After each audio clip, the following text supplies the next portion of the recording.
Hai hai halo, aku Magda.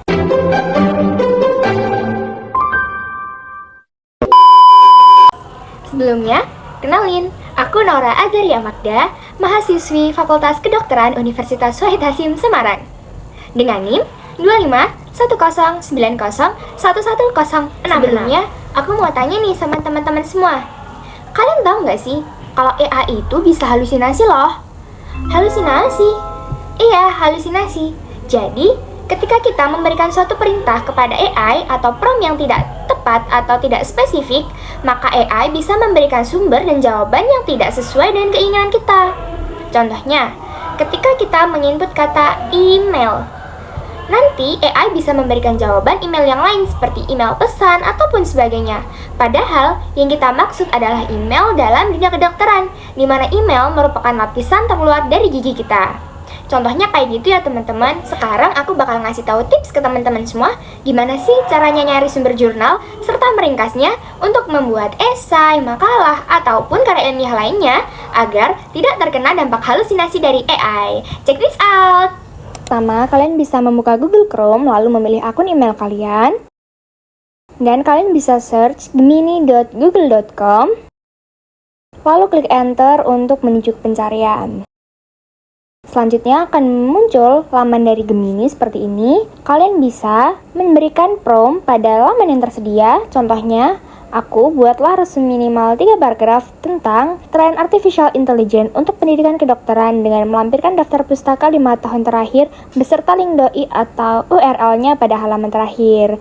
Kita bisa klik kirim, lalu menunggu Gemini untuk berproses. Ini sudah keluar hasil dari perintah yang kita minta tadi, beserta dengan daftar pustakanya yang disertakan doi dan juga URL-nya. Tetapi teman-teman, daftar pustaka ini bisa jadi terkena dampak dari halusinasi AI, yakni tidak sesuai antara judulnya, linknya, ataupun doi-nya. Perlu adanya kita melakukan cross-check terhadap jurnal-jurnal yang telah disertakan tersebut. Untuk melakukan cross-check, kalian bisa copy dari judul daftar pustaka yang sudah tersedia, lalu kalian search Google Scholar untuk memastikan jurnal tersebut valid atau tidak. Setelah muncul laman seperti ini, kalian bisa copy dari judul tersebut. Nah, jika keluar seperti ini, berarti jurnal yang disertakan itu valid ya teman-teman. Kita lanjut untuk mengecek link URL-nya. Jika keluar seperti ini, berarti jurnal tersebut valid, tidak ada halusinasi dari AI karena linknya bisa diakses dan sesuai. Selanjutnya kita cek untuk jurnal yang kedua,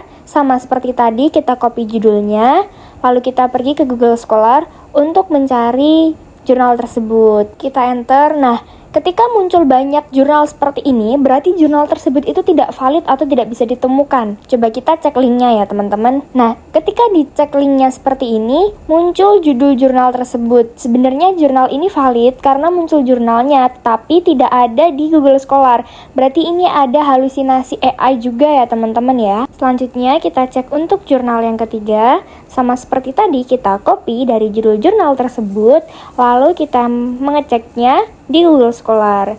Kita copy di sini. Oke. Nah, ketika muncul hanya satu seperti ini, berarti jurnal tersebut valid ya teman-teman. Kita coba untuk cek linknya juga. Ketika keluar seperti ini, berarti jurnalnya itu bisa diakses dan linknya itu betul. Mungkin kita setelah ini bisa mengecek dari doi-nya apakah sama atau tidak dengan yang disertakan.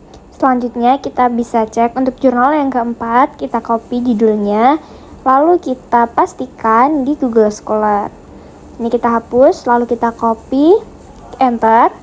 Nah, ketika ditemukan seperti ini sama seperti tadi ya, berarti jurnalnya valid. Kita coba untuk mengecek link URL-nya. Nah, ternyata link tersebut tidak valid, di mana tidak sesuai dengan jurnal yang disertakan, bahkan tidak bisa dibuka. Jadi ini ada dampak dari halusinasi AI ya teman-teman. Selanjutnya kita cross-check untuk jurnal yang terakhir, kita copy judulnya untuk cross-check di Google Scholar. Kita copy di sini. Oke, jurnalnya bisa ditemukan ya teman-teman, ada jurnalnya. Baik, untuk linknya juga bisa dibuka, berarti jurnal ini valid.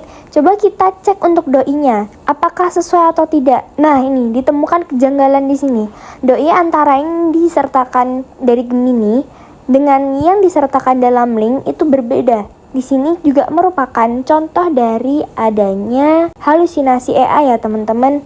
Ini kita perhatikan untuk doi-nya yang dari jurnalnya berbeda dengan yang disertakan oleh Gemini. Nah, ini beda ya teman-teman. Jadi ini tuh halusinasi AI itu contohnya seperti ini. Terus gimana sih caranya kita mendapatkan jurnal yang valid dan dapat merangkumnya sekaligus untuk membuat karya ilmiah? Yang pertama, kita harus mencari jurnalnya melalui Google Scholar. Kita cari keywordnya, contohnya ini aku pakai artificial intelligence dan pendidikan kedokteran. Kita pencet icon search dan muncul jurnal-jurnal yang sesuai dengan keywordnya. Kita tentukan tentang khususnya dari waktu 2020 sampai 2025 lalu klik telusuri.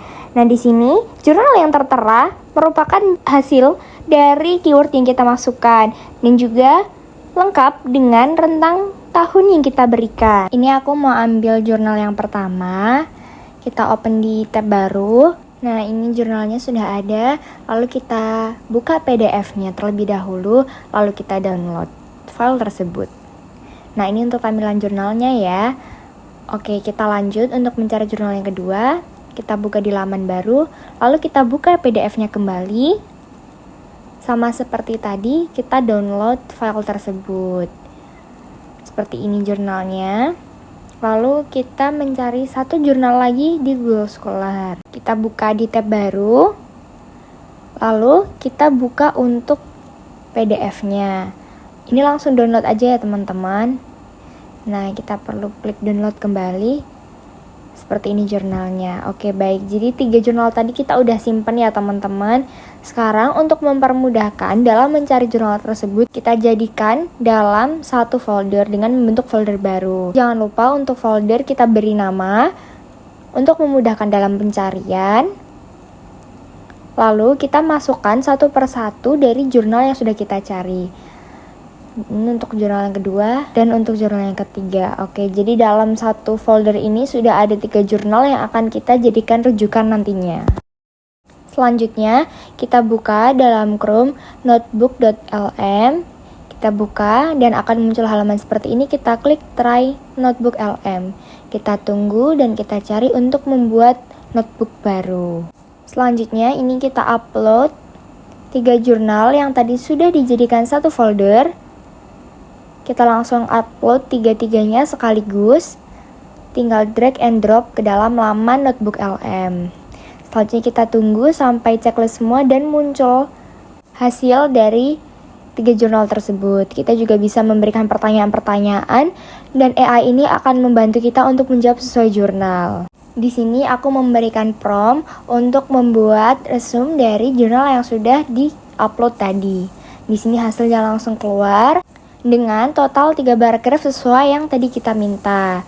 Selanjutnya kita bisa copy dari hasil tadi lalu menuju ke Google Dokumen untuk drop dari jawaban resume tersebut. Nah, ini kita tinggal rapikan mana yang perlu dihapus, mana yang perlu kita ratakan, semuanya kita rapikan agar menjadi resume yang rapi dan sesuai dengan aturan. Nah, dalam AI tadi juga ada beberapa icon yang bisa kita pakai. Contohnya audio, video, peta pikiran, laporan, tanya jawab, dan juga kuis. Ini kita coba buka untuk yang peta pikiran. Di sini langsung tertera peta pikiran yang mencakup dari 3 jurnal tersebut. Ini sangat lengkap dan bisa mencakup semuanya. Ini untuk terlihat secara penuh peta pikiran yang ditampilkan dari AI yang tadi kita pakai. Nah, ini kita bisa buka satu-satu atau mau langsung dibuka semua juga bisa. Nah, gimana nih teman-teman? Setelah melihat tips and trik dari aku, jangan lupa habis ini langsung diterapin ya, agar kita terhindar dari dampak halusinasi AI. Semoga bermanfaat untuk teman-teman semua ya. Cukup sekian dari aku, see you, bye-bye!